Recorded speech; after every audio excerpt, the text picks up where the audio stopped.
component to what we do here in the district, and it's bringing public safety awareness, economic development to this community. And you know, we have a lot of good players on our team. The relationship that the district has with all the law enforcement officers is really something special. I haven't been a part of a group like this in a long time.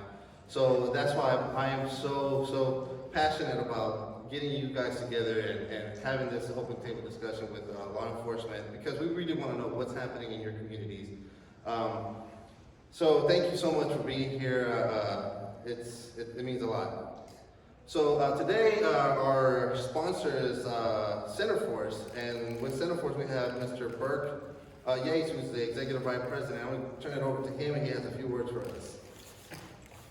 So thank you very much for the opportunity. We enjoy our relationship tremendously with the Near Northwest Management District. I don't need a microphone. So we enjoy our relationship with the Near Northwest Management District, helping them make a difference in the community. They invest a lot of good hard-earned money and time working with us, helping provide video surveillance for the community itself as a whole, as well as for specific multifamily units here in the district as well. We enjoy working with a few of the properties around here. I'd like to work with a few more in his sales pitch. So what we do, we thank you very much for the opportunity. Most importantly, I want to say thank you to everyone in the room who's involved in law enforcement. You have a very special place in our heart. I wear this bracelet every day and have for a long time. It says pray for police. P4P, because they need our support every day, small, medium, and large, even in our thoughts and our prayers. So I want to say thank you from SentriForce for everything and allowing us to participate as a video evidence material provider for you guys. So thank you, Mr. Walter. Thank you. Well, thank you, Burke. With that being said, the district is so supportive of our law enforcement and all the initiatives that we have. We really appreciate the Sheriff's Department's office who's here, HPD, and the Constable Precinct 1 who are in contract with us. We really appreciate them. I also wanted to turn it over for a few minutes to our commander, James Bryant from the North Division. He has a couple of words for us.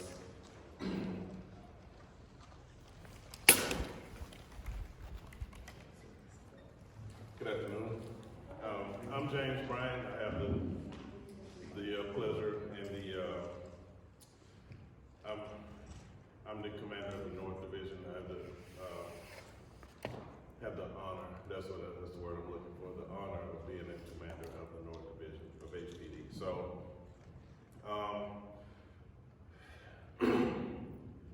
as we all know, we've had an issue with violent crime within the city, especially with murders going up the way that they did last year. And I just wanted to say a few words about what we're doing as a city, as a department at this time to address those things. And I don't know if you've seen in the news lately, the mayor has started the initiative One Safe Houston.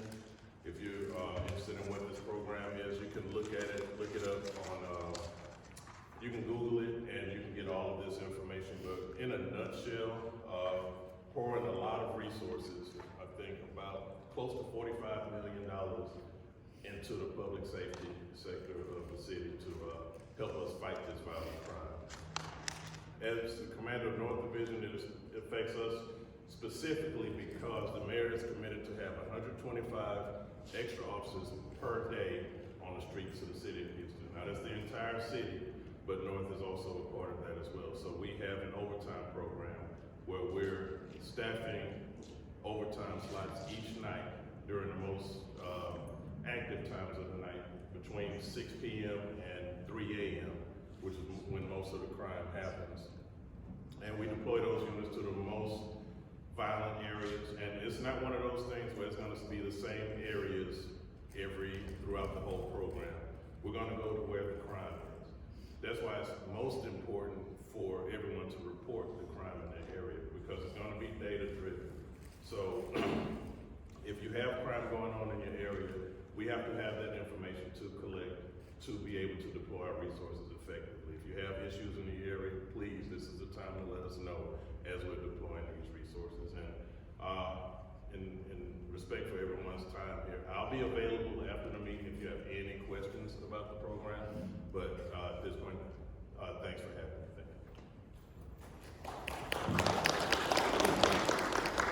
Thank you, Commander.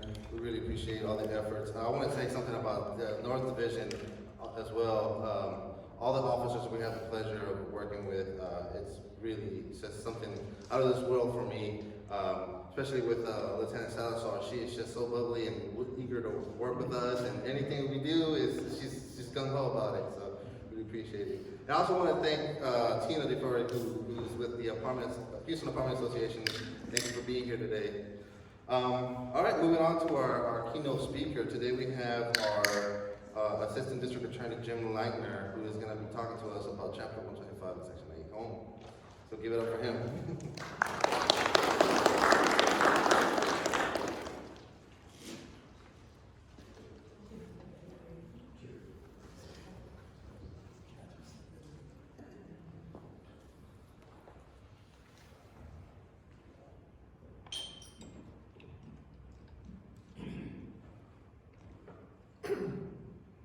My name is Jim Leitner. I'm the Bureau Chief over Intake and Grand Jury at the District Attorney's Office. Michelle Wilhelm is an Assistant District Attorney, one of our chiefs, that came here with me. And I have to confess that I really wasn't sure what y'all were looking for when we came today. I normally, when I come out to places like this, I'm addressing whatever the issues specifically that you're dealing with. And a lot of times it's criminal trespass, so I brought a deal on that, but I think it's probably not what you're looking for today. So let me just kind of give you a basic overview. This last Thursday and Friday, I had to do the orientation for the new grand juries because our November 2021 term expired and our February 2022 term just started. And I started out by telling the grand juries, and I can tell you all the same thing right now, that I've lived in Houston all my life except for my time in the military. And I have served under many assistant district attorneys, many district attorneys, Carol Vance, Johnny Holmes, Pat Likas, Kim Ong, all of them. And I have never in my lifetime seen crime as bad as it is right now.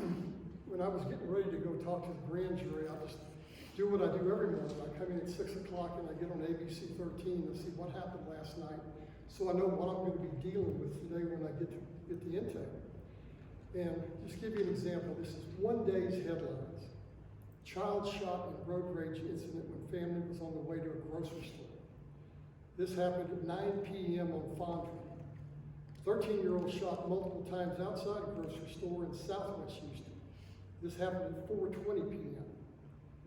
Houston residents on edge after multiple homes shot at in broad daylight. This occurred in the Chasewood subdivision at 10:45 a.m. Father grieves son who was killed while grabbing jacket in Northeast Harris County. 12,000 block of Tidwell at 7:40 p.m. And what I told the grand jury then, and what I'm telling you now is, in all those years that I've lived in Houston, and all those years that I've been involved in law enforcement one way or the other, there have been times we've had more murders than we have right now. But murders normally were bad people killing bad people. And they were mainly killing people in the middle of the night in a seedy location where regular people wouldn't be. But you can see what I'm reading now is that people are getting killed on the freeway, they're getting killed going to a grocery store, they're getting killed in broad daylight. The rules have just changed. It is worse now than I've ever seen it. And to make it even worse, to compound how bad it is we have about 100,000 case backlog in the system. Harvey hit, which put the courts behind. The courthouse shut down, so they didn't have a place to try cases. Then COVID came, and for 2 years there's really no cases being tried. And most of the criminals then were in a situation where they know that their case, they commit a crime today, they'll be lucky if their case goes to trial 2 years from now. So we're dealing with all of those issues at the same time we're dealing with what's happening on a day-to-day basis here. Compound that with the fact that bond reform hit Harris County, and people, commit a crime, they get out on bond, they commit another crime, they get out on bond, they commit another crime, and so on and so on and so on. It used to be that when I pulled rap sheets up, because when we file cases at intake, I looked at the rap sheets. You know, if somebody had a pending case, it was unusual. But they never had more than one pending case. But nowadays, when I pull rap sheets up and I'm filing charges on people, they may have 5, 6, 7 pending cases. And those cases may be aggravated robberies. You know, they're bad cases. They're not, you know, just all criminal trespasses and things like that. so times are tough right now. I mean, we've all got to get together and work on this if we're going to have any chance of getting out of it. Let me explain to you a little bit about what intake does, and then I'm kind of open it up so y'all can tell me, you know, what the issues are that we may be able to talk to. In Harris County, it's different than a lot of counties throughout the state of Texas. When a police officer sees a crime committed, and the police officer believes they have probable cause, they'll arrest the individual, then they call intake. They've got to call intake because we have to accept the charge before the jail, which is the Joint Processing Center, will accept that individual. They'll call us, and just like the police work 24 hours a day, 7 days a week, intake works 24 hours a day, 7 days a week.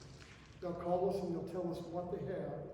We'll tell them what charge we'll take, or we'll tell them we won't take that charge and what the reason is. Or we'll work with them. I get calls all the time where they have a SWAT situation, and SWAT won't go into the house unless they have a warrant. That I have to draft either an arrest warrant or a search warrant to get inside that house. But they'll call us and we work together like that to try to get the violent people off the street. And I'll tell you this, the only thing that hasn't changed over this process of Harvey shutting down the court system and COVID keeping people from trying any cases is the police still go out and stop people that they catch committing crime. Intake still files those cases. Not much happens to them after that, unfortunately. And they're trying to change all that. But at least that's happening. The only thing that's kept us as safe as it possibly could be during all this is the police keep arresting individuals. They keep at least trying to stop them as it's going, as it's happening. And I mean, that's how bad it is right now, what we're facing. You know, I don't know what we can do at intake to assist you in the multi-family housing that y'all, and what the problems are that y'all are facing, but let me open it up right now and just say, can you tell me, you know, what you need? I brought Michelle with me because she is our firearms expert, and you know that, you know, so many of the crimes are being caught with firearms right now, and firearms laws, to say the least, are very complicated. Things that you normally could say, well, it just makes sense that this is a crime, don't make sense anymore. But I don't think that's what, you know, we present that to police agencies all over the county, but I don't think that's what you want right now. So let me kind of just open it up to you. Can you tell me what we can do at the district attorney's office to help you? What your problems are, and what the police, you can tell us to the police agencies what your problems are. The district attorney's office is not doing an intake, or that we could be doing better at intake. You know, I work with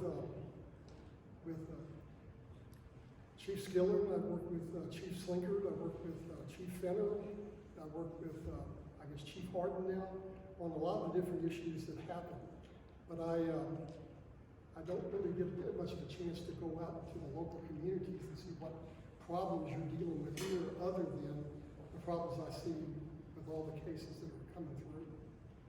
And just to let you know, at intake we file about 100,000 cases a year, and you know, we're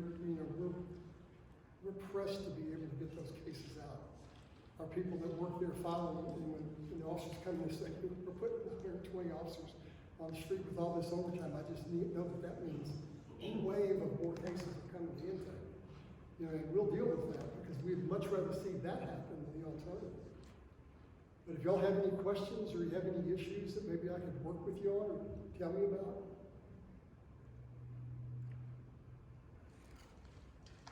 So I'm Tina, the Jury District Park Association.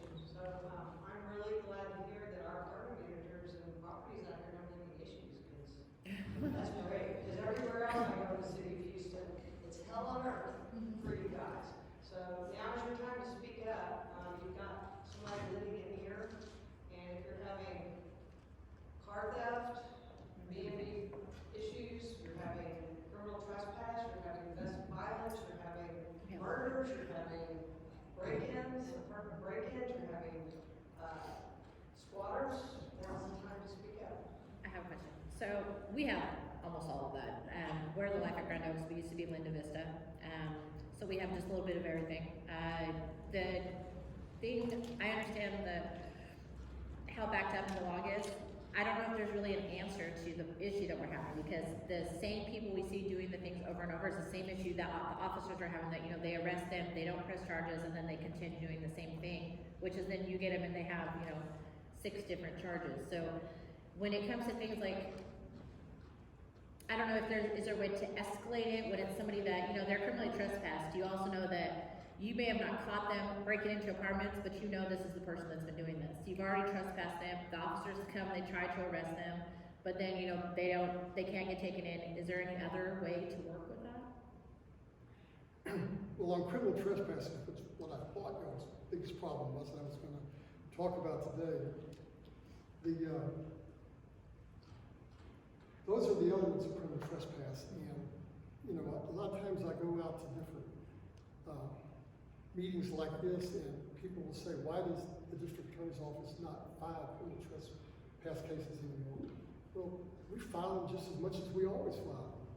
You know, the problem is they get what they call a GOB bond, which means that unless they're on probation right now, or unless they're on bond, I mean, they don't even hit the JPC. They take it to the JPC, they fingerprint them, and they're released immediately. And that's what's going to happen. We find that a lot of the criminal trespass individuals have mental problems. And, you know, the reason they may be continually breaking into your apartments that don't have people in them right now, and you find them, you arrest them, and they get arrested for criminal trespass, they come right back and do it again. A lot of these people do have mental problems. And, you know, we have a mental health diversion center right now, which, you know, a lot of people think, well, this guy's causing me a problem, I'd rather see him go to jail. Well, believe me, we'd rather see him go to jail too, but he's not going to jail. He's going to jail and bouncing just like a ping pong ball right out of it again. So it would probably be better in those situations if they have mental health problems to take them to the diversion center. Because they're at the diversion center, they give them a place to stay, they give them food. If they need some type of medications to help them, if they're bipolar or whatever the problem is, they have psychiatrists there that will work with that. And even if they only keep them for 2 or 3 days, that's 2 or 3 days that they're not breaking into your apartments again. And they have a possibility that with the medications and the help that they're getting, that maybe they can straighten out. Plus, they give them all you know, kinds of options of things they can do and places they can be where they'd never get it by just going to the jail. And let me just tell you, I was at a JPC meeting this morning where Major Daughter had told me that he said, I can't believe how bad the inmates are in jail right now. I mean, you know, we know how bad everything is on the street, but believe me, it doesn't stop when they get in the jail. They're like that in the jail. He says, it's like everybody's on steroids. They had a guy that was arrested for criminal trespass that had some mental problems, but, you know, he keeps causing problems over and over again. And then he fought the officers when they went to arrest him. So he wasn't going to the diversion center, he was going to jail. He got in the jail and he grabbed the bars when they put him in his cell and beat his head against those bars until he killed him. Now, we've always had people that would grab the bars and beat their head on the bars, but we don't ever have people that would do it until he killed him. And he did that. You know, and, you know, then the poor people in the jail have to answer to anything that happens like that. So it just makes being a police officer that much tougher. And I can guarantee you right now, it's tough to be a prosecutor. It's a lot tougher to be a police officer. God, am I glad I'm not a detention officer. If you see what happens in the jail, when you have people that have been arrested for 5 different aggravated robberies, and they're finally now stuck in jail, they realize that, you know, judgment day is coming. And, you know, they maybe got away with this bail reform system for a while, but now that they're stuck in the jail, they are ultimately going to go to trial, and they're ultimately going to go down for a long time. And they're impossible to deal with inside the jail. I mean, you don't know how many, I get almost as many assault calls over the phone at intake from the jail as I get out on the street. I mean, it's just a tough time to have to deal with these people right now. And I know it's a tough time for y'all to deal with these people. I would say one thing, just to say a little bit about criminal trespass. You know, criminal trespass is a notice offense. You can see that these are the elements of the offense, and there at the very end it has that they have noticed that entry was forbidden. A lot of times I get calls from officers that will say, I had one of your DAs refuse to take a trespass charge because the person was given a notice that they couldn't be here, but the notice is a year old. And, what is the time period when what's the word for that they sign? The trespass affidavit? I'm sorry? You mean the trespass affidavit? Trespass affidavit, where somebody signed a trespass affidavit like that. Well, the thing about notice is, for example, as it says right there, that if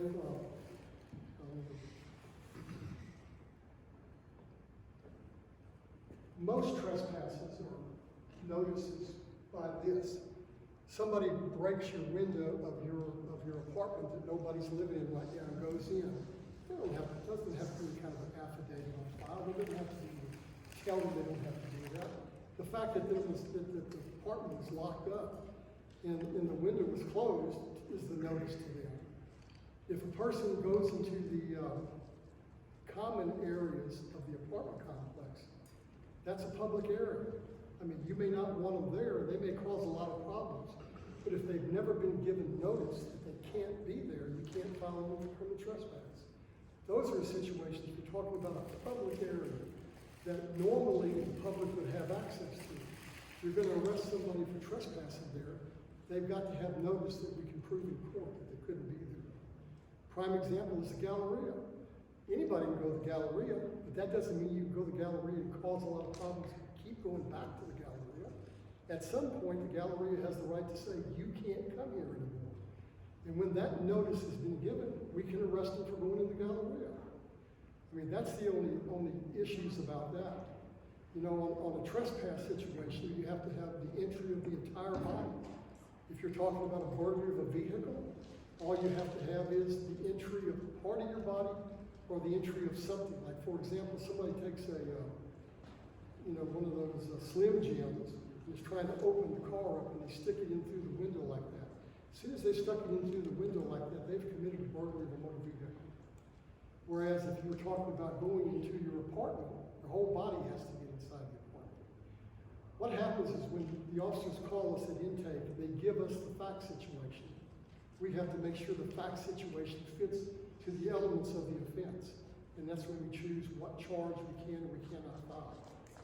And I can tell you this, that we have policies in intake that if, for example, someone was committed 6 crimes, and let's say, for example, that they trespassed into one of your housing units. The officer went to arrest them, and they fought the officer, and they punched the officer out, or they spit in the officer's face or something like that. Chances are I will not file the criminal trespass charge because I'm going to file the 3rd-degree felony of spitting in the officer's face, or the 3rd-degree felony, or the 2nd-degree felony of punching the officer. And I wouldn't file the criminal trespass. So when you went in the system and looked for your case, and you didn't see one there, you'd say, well, the DA's office doesn't care about us. Well, that's not the case. I mean, we're going to file the greater of the charges. We find somebody that's got 6 different types of dope on them. What we'll do is we'll take the 2 that's got the most dope in the penalty group that gets the most time. We'll file those and we'll just collect all of it, but we'll hold it for presentation at the trial, but we won't file all the cases. I mean, right now, we're in such a bad situation with the backlog that we're going to have to dismiss, thousands and thousands, tens of thousands of cases to see light, to be able to work on the cases that are happening right now, the really bad cases. So we don't file all the cases we could file, but we always file gun cases, and we always file bad cases. And because of bond reform, you know, if I can file 5 aggravated robberies, if somebody came here right now with a gun and made us all give them our watches and our billfolds, you know, I can tell you, I'd probably file at least 10 aggravated robberies out of that. And I'd wait to see if they got out of jail, and if they got out of jail, I'd file 5 more. You know, I just try to do everything we could to keep them locked up like that. We work with the officers and try to do that at intake. But there's, you know, the problem is so bad right now, there's not that much we can do.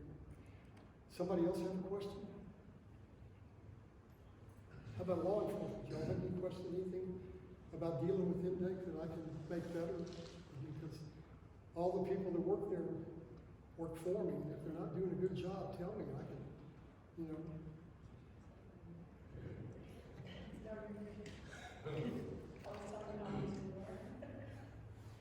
I'm sorry. No, it's telling you not, you're good, and we have your personal cell phone number, we have an issue. So, one question I would like to ask is, I've had asked by apartment owners. So, apartment owner has someone that they don't want on the property, but they happen to be friends of the tenant who keeps inviting them over. So, what takes precedent when that's presented to the DA's office? But, you know, if you can show me that there's something that's actually happened, like that person goes into the common area where the washing machines are and busts things up, breaks into a coin-operated machine or something like that, where the apartment manager has a valid reason when we go to trial to be able to say, you can't come back here again. When you have that, I don't care what the person inside room 3 that has a right to be there says, that you can't give that person permission to come here and cause problems for the owner. Now, if it's a situation where you don't tell us that, or you don't put it in your DMs, it'll never make it past our PC court. Our PC court right now that PC means probable cause court. After every charge is filed and the person's arrested, every misdemeanor has to be before a probable cause judge within 24 hours. So you can see that's, you know, everybody's got to be turned and burned. Nobody can, you know, mess around. Every felony's got to be before a probable cause judge within 48 hours. And if you have a problem that faces the owners there, to why they say, I don't want this person here, you can't just say in your DIM summary, which is the summary that we look at and the judges are going to look at to tell them what happened. You can't just say the owner said the guy couldn't be here anymore, and then, but the tenant said he could.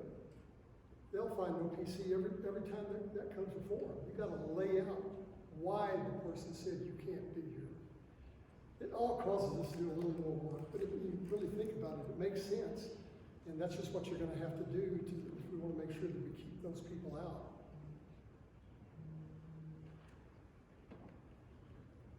Counselor, question for you.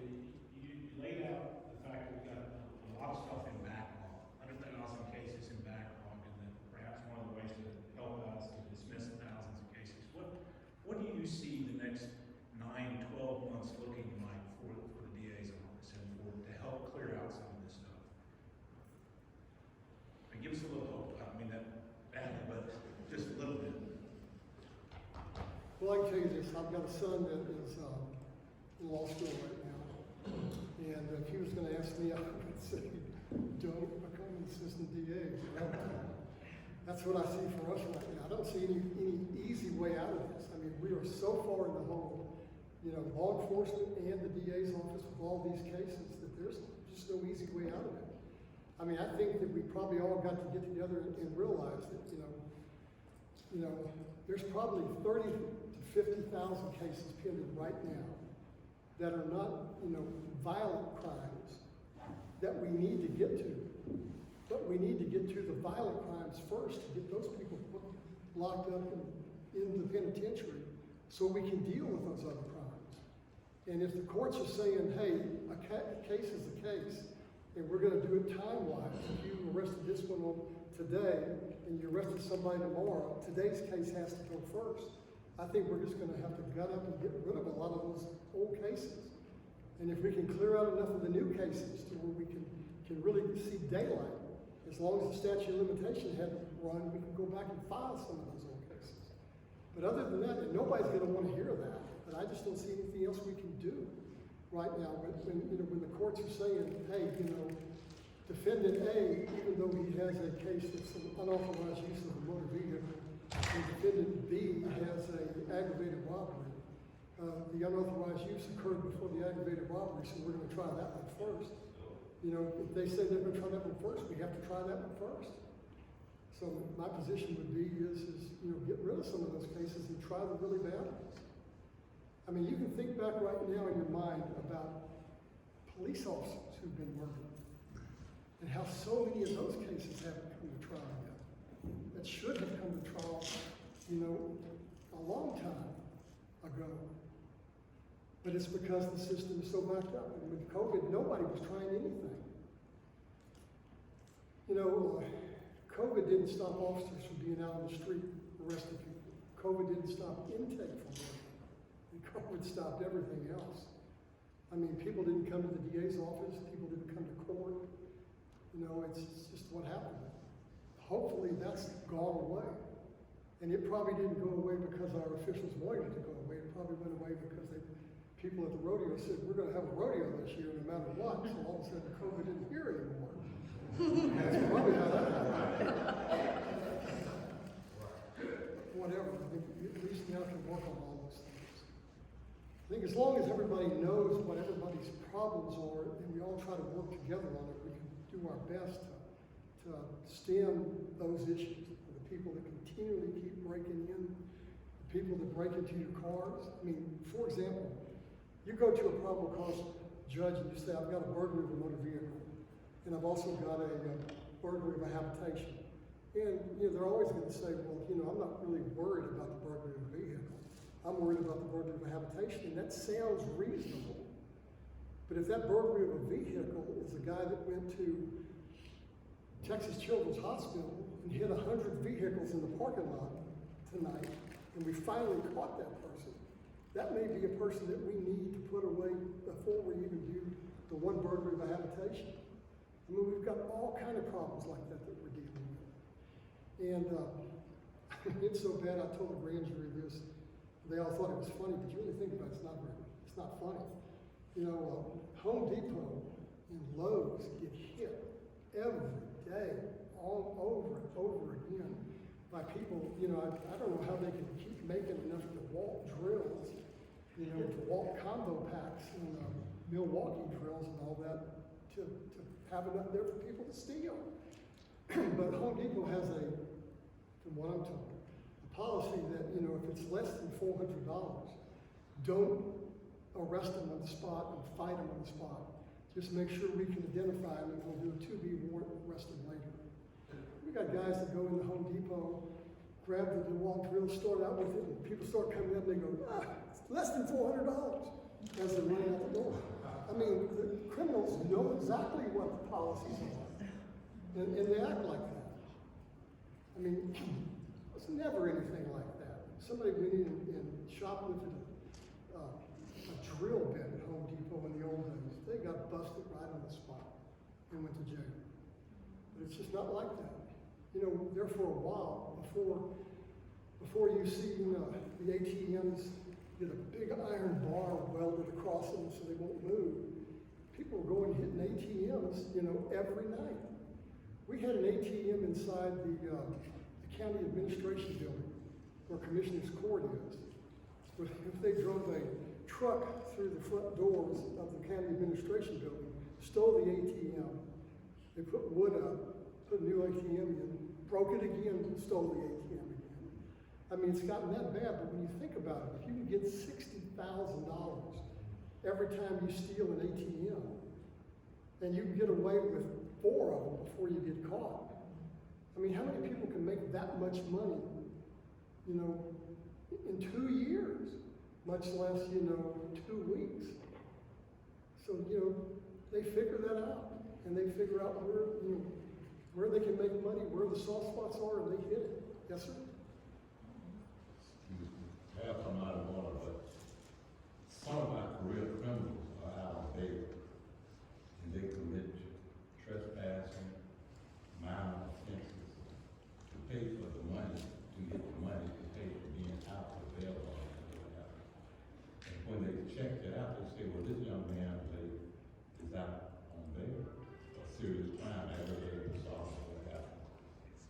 you stem that when you're looking at someone that he knows that he has not stolen sufficient amount to go to jail, it's a misdemeanor, but yet he has a felon charge against him and he's out on bail because of the system say we don't have anywhere to put him.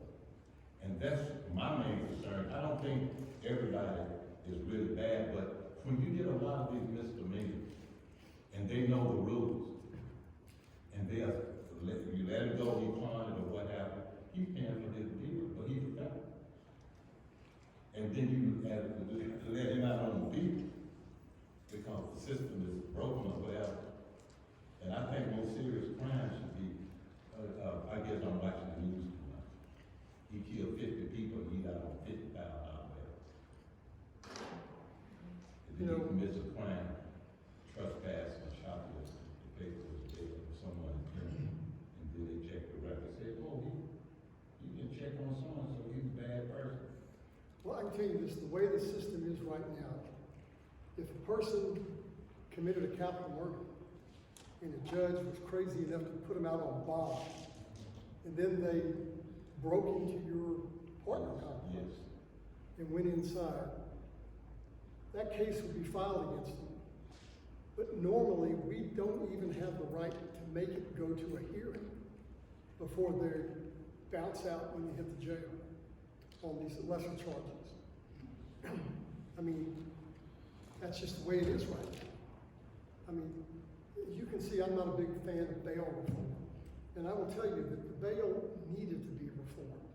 I mean, we had 23 district courts, and we had 16 misdemeanor courts. And we filed more misdemeanors each year than we filed felonies. The only way the county got away with doing that is people pled out. They disposed of their cases on misdemeanors to get out of jail. You know, and ultimately you knew that, you know, it was the right thing for some of them, but it wasn't the right thing for all of them. If poor people couldn't make bail, the way they got out of jail is they just pled their case out. So bail reform had to come.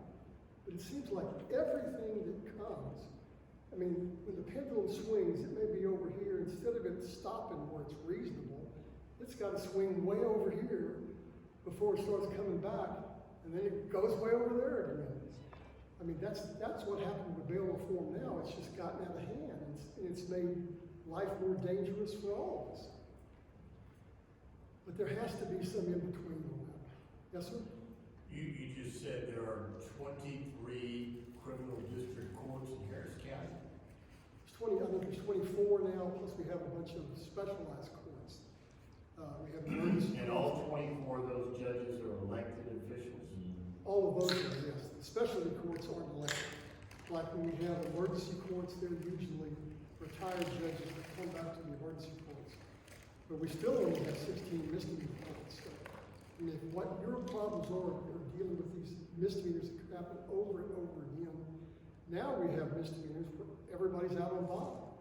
And nobody pleads to anything because they know that, you know, if I commit this Class A misdemeanor today, then I may have 5 of them pending. The chances are you're not going to put me to trial for a year, 2 years maybe, because of the backlog. So it makes it just next to impossible to work. So 23 courts, all elected, and they're all identified as criminal courts, is that correct? Criminal felony courts. Okay. Then, so you do 300 in the math, you do 300 intakes a day. How many people do you have 7 days a week, 24 hours a day, doing those 300 intakes a day? Well, the people in intake are not handling the cases in the court. I understand that. I'm just starting the process. You're doing 300 a day, round numbers, okay? We Yeah. probably have, 6, 7 attorneys on every shift. And we have 3 shifts every day, 7 So days. you get 20 people doing 300. Because, you know, those are just the cases we file. There's a lot of cases that we don't file. And there's a lot of other things we do, like give advice, write warrants, things like that. If anybody is not arrested on the spot, to get them arrested, we have to do what we call a 2B warrant. You know, and we do that all the time at intake. It just takes time, that's all.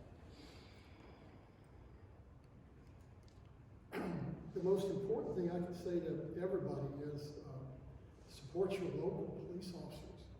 I mean, they're the only thing that's gonna save you from this violence that's going on out there right now. Support them in every which way you can. And then we'll try to support them at intake when they bring the cases to us. But, you know, it's a tough job to be an officer out there, but, you know, get behind them and let them know that you appreciate what they're doing. And help them out by getting phone calls and to tell them, you know, you see something, you report it. I know that, you know, they want you to do that, and we want you to do that at intake too. And then be willing to come testify if we can finally get that case to court. I mean, it's very frustrating to us to get a case and finally get it to court and have the witnesses phone calls. I see you walking up here about, ran out of time? No, you're fine, you're fine. Yes, sir. My name is Juries. I'm on the board of the Northwest Management District, and Wayne and his team, in my opinion, do a great job. I'm grateful and thankful for the law enforcement people that are here, and I'm really impressed with them. My comment to the apartment management people that are here on the comment that he just made, how difficult is it for you to get the people that live in your places to help, to participate? And then what can these guys do, or what can we do to get the people that live in your communities, right? Our goal is we want to make it better. Part of making it better is to have them participate, yeah? So I have a sense that's a challenge, right? How do we fix that? What do we do? What can we do in the next 2 months? Well, what we're doing is our owners just purchased property in July, so we're doing a rehab and going through and getting rid of some of the issues that brought in that element into the property. I'm sorry if they go to anybody else's property. So that's what we're doing. That's the only thing we can do is enforce our rules and do the best of our ability to try to do that. The other part, we have law enforcement around us all the time. We use off-duty police officers as our security. So, and they do an amazing job. And I understand how hard it is for them at times because they, you know, it's the same stuff that we're dealing with. So there's not much we can do at ours except for to enforce what we can do on our part. But people just, what I've seen happen is they come forward, they do whatever, and then they get mad because nothing happens. And then it, you know, it comes back that, why am I gonna even do anything because nothing's gonna happen anyways. So that's kind of. So we have to address that frustration with the time frame. I also think, we do have a lot of people that do cooperate with us. And that's how we solve most of our crime, because people do come forward, but they're in a situation where they can't be seen coming forward. And for someone to step up against someone that may have committed a horrendous crime, and 3 days later that person is back, that creates a terrible situation for them and their families. So when they are able to, my experience is we do get a lot of cooperation from the community. They just won't do it out loud. You know? Concern for your own safety and family safety first, I understand that. I have a question about, I know HPD, y'all have called it a Blue Star program. Are any of the apartment owners or apartment management part of that program here? Because I'm developing a program, Blue Star program, what we call it crime-free multi-housing for the Harris County Sheriff's Office. So I would like to talk to my mayor after and get y'all feedback on the results or measurement of success for that program. Because it's something I think is very effective and inspiring, and a lot of people in Harris County that want that program. So I think it's will be an improvement of working with law enforcement, working with the apartment managers, apartment owners, and getting community involved, because we all know that's what Blue Star program is all about, and that's how educating people of awareness, how they can come forward without, you know, being anonymous, or people not knowing. And I think it's when I've been going out and doing a lot of these apartment complexes and neighborhoods, they are unaware of or uneducated, which is what we need to do to teach them how they can be part of the community and working together without that fear. If that makes sense. So I guess I'll speak with you afterwards, but I just wanted to throw that out there.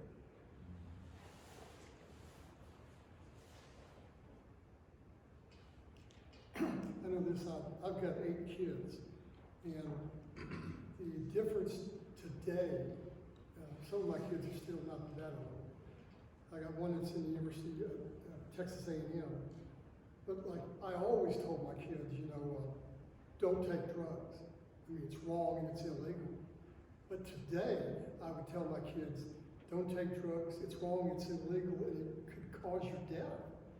I've got like 6 cases in intake right now that I'm looking over, where people bought drugs, people that look like good, regular people, kids, bought drugs, took the drugs, and they were laced with fentanyl. And it killed all the ones that I've got on my desk right now. I mean, China is sending drugs over here that look like they are Valium, for example, and they really have fentanyl in them. And, I guess China's probably doing that because they want us to kill ourselves. But I mean, there's so many things like that that's happening right now. And if a person gets a pound of marijuana that they could sell for X amount of dollars, and they're able to lace it with fentanyl, it can go to where they make $10,000.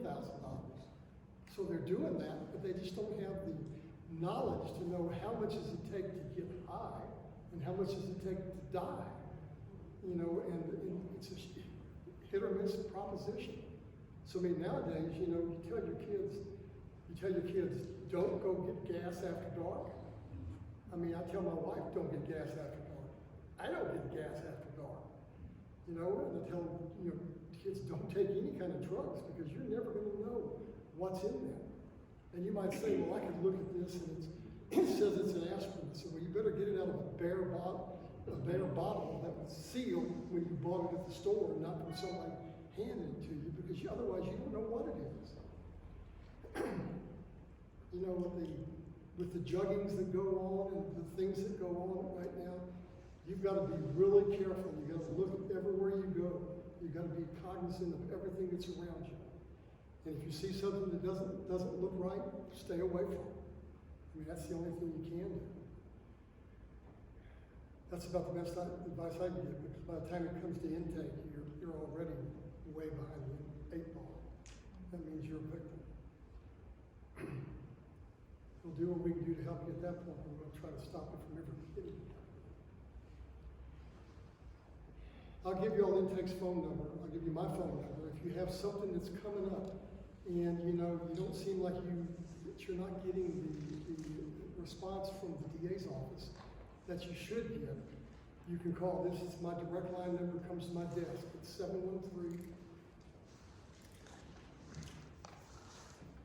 713-274-0238. And just tell me who you are and where you got the number from. And I'll try my best to find out the answer for you. I get calls all the time because so many of the charges have my name on them. And I got 2 calls this morning from a guy that called me and said, my daughter got shot in the head by this guy. Why did you just file felony possession of a weapon on him? Well, I had no idea what he's talking about. So I had to get the guy back and said, who is your daughter and who is the defendant? And let me look it up. Well, I looked it up, and what it was, the case that was filed that had my name on it, because my name is on most of the charges that go out of here. It was a traffic stop where the officer stopped the guy for speeding, smelled marijuana, searched the car, found the gun, ran his record, saw that he was an habitual felon and filed felony possession. Had nothing to do with him shooting the guy that calls me daughter. And I said, well, this is a totally different case. The case you're talking about hasn't come to me yet. I don't know what status it's in with the police. You need to talk to them, but it's probably still being investigated. But you can see how much it would worry him to see somebody didn't care enough about my daughter to file that case on this guy, but it wasn't the case. But he would only find out if he called somebody to look it up and give him the answer. So I don't mind taking the time out to look it up and find out the answer. And sometimes the answer may not be a good answer, but I can find you the answer. At least let you know what the situation is. Anything else? Thank God for the police, and thank God for people like you that support the police and are trying to make this havoc stop. Because as I said before, it's worse now than I've ever seen it. Thank you.